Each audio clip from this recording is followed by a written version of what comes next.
आप अभी ये वीडियो हेडफोन्स लगाए कमरे में अकेले बैठे देख रहे हैं और आपके आसपास सन्नाटा है, तो पहले एक सवाल आपसे, आप ठीक हैं? नहीं, सीरियसली, क्या आप ठीक हैं?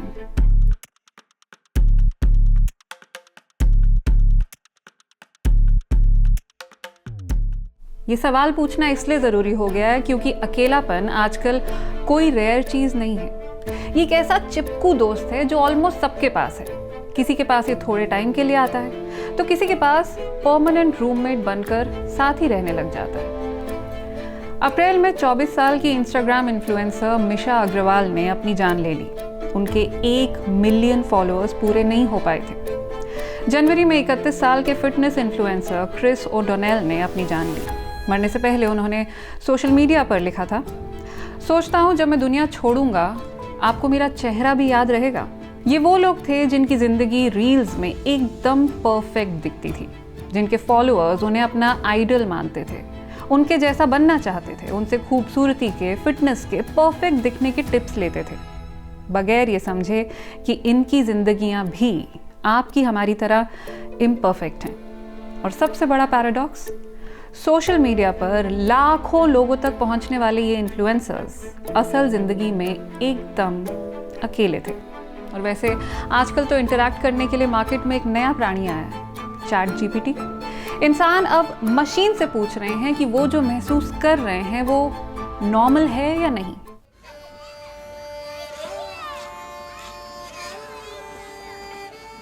पहले था कोई आता था, कोई मामा चाचा दादा कुछ भी होता, ये था उनके में बैठ के रात को महफिल लगती थी, एंजॉय किया जाता था, सब कुछ बैठ के होता था। बहुत पहले के जो दिन थे ना वो बहुत बेटर थे। बहुत मिस करते हैं पुराने समय में, जब ये फ़ोन की सुविधा नहीं थी तब पत्राचार के माध्यम से लोगों से मिलना जुलना होता था।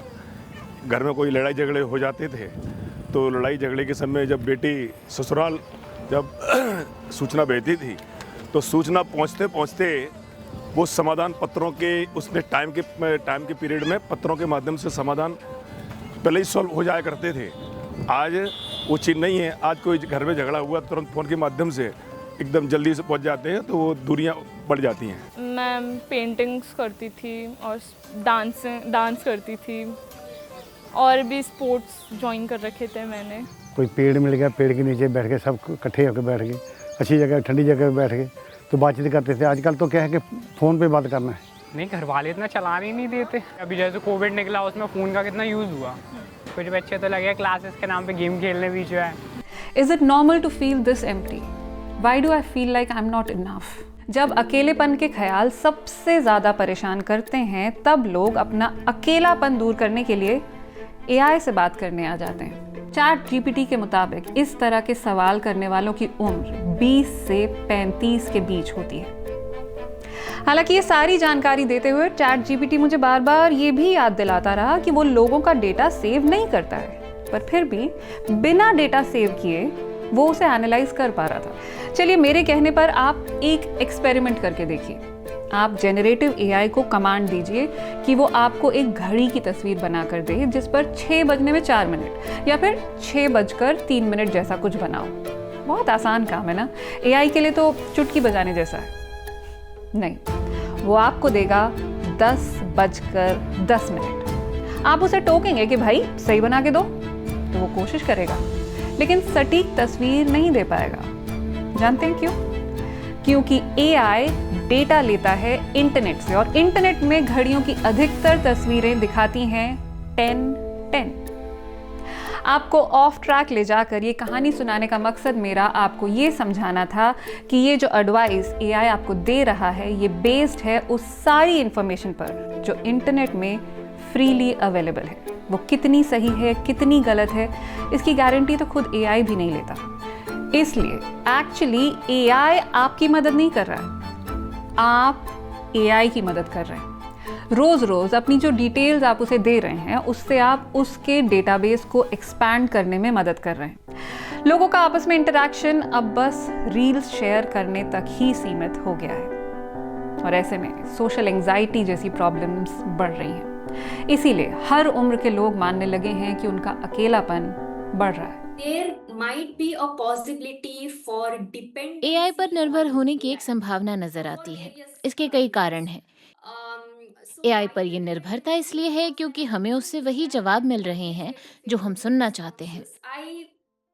इससे हमें खुशी भी मिलती है, अच्छा महसूस होता है और ये हमारे लिए बहुत आसान भी है।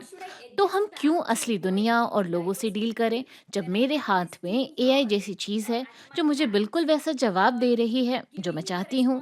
That I want. एक सर्वे में 78% महिलाओं ने माना कि वो अपने पार्टनर से ज़्यादा टाइम अपने फ़ोन को देती हैं। पुरुषों का रिस्पांस महिलाओं से बेहतर था, लेकिन वो 64% के साथ बहुत ज़्यादा पीछे नहीं है। और जब इनसे पूछा गया कि भाई करते क्या हो आप फ़ोन पर, तो आधे से ज़्यादा लोगों ने कहा कुछ नहीं, बस बोरियत हो रही होती है इसलिए फ़ोन उठा लेते हैं। कुछ जानने, कुछ पता करने के लिए नहीं, बस यूं ही डूम स्क्रॉलिंग कर रहे हैं बिना किसी वजह के। और ऐसा नहीं है कि इन्हें मालूम नहीं है कि ये उनकी मेंटल हेल्थ के लिए बुरा है। 2/3 से ज़्यादा लोगों ने तो ये बात मानी भी। तो आपकी फिजिकल और मेंटल दोनों ही हेल्थ बर्बाद। और जिन लोगों को इस बात का वाकई एहसास होने लगा है वो अब करने लगे हैं डिजिटल डिटॉक्स। अब ऐसे होटल और रिजॉर्ट्स का ट्रेंड चल पड़ा है जो चेक इन पर ही या तो आपका फ़ोन जब्त कर लेते हैं या फिर आपको बिना वाईफाई के, बिना फ़ोन सिग्नल के रहने पर मजबूर करते हैं। यानी आप चाहें तो अपनी वेकेशन की फ़ोटोज़ ले सकते हैं, लेकिन उन्हें पोस्ट नहीं कर सकते, ब्राउज नहीं कर सकते। मतलब ये रिजॉर्ट कम डी एडिक्शन सेंटर जैसा हो गया है। There should be very clear regulations. AI developers के लिए रेगुलेशंस बनाए जाने चाहिए। रेगुलेशंस से मेरा मतलब है कि जैसे लोगों के डेटा का गलत इस्तेमाल ना हो, उनकी प्राइवेसी गोपनीय रहे, सुरक्षित रहे। Needs to be. अब अचानक से हमें किसी से भी खुलकर बात करने में शर्म महसूस होने लगी है। हम ये दिखाना नहीं चाहते कि हम कमज़ोर हैं या हम उदास हैं या कंफ्यूज्ड हैं। क्यों हमें सबके सामने एकदम परफेक्ट दिखना है? और एक सवाल ये भी है कि आप अकेला महसूस कर रहे हैं इसलिए इंटरनेट में घुसे हुए हैं, या इंटरनेट में इतने लीन हो गए हैं कि आपने खुद को अकेला कर लिया है? सोचिएगा ज़रूर और कमेंट करके बताइएगा मुझे कि आप दिन में कितने घंटे अपने फ़ोन के साथ बिता रहे हैं। अगर आज का वीडियो देखकर आपको कोई याद आया हो, कोई फ्रेंड, कोई कज़न, कोई कॉलीग जिससे बात किए ज़माना हो गया है, तो बस एक मैसेज भेज दीजिए। और अगर समझ नहीं आ रहा है कि इतने टाइम बाद कहाँ से शुरू करें, तो ये वीडियो ही भेज दीजिए, वो अपने आप समझ जाएंगे। मैं मिलूँगी आपसे अगली बार। नमस्कार।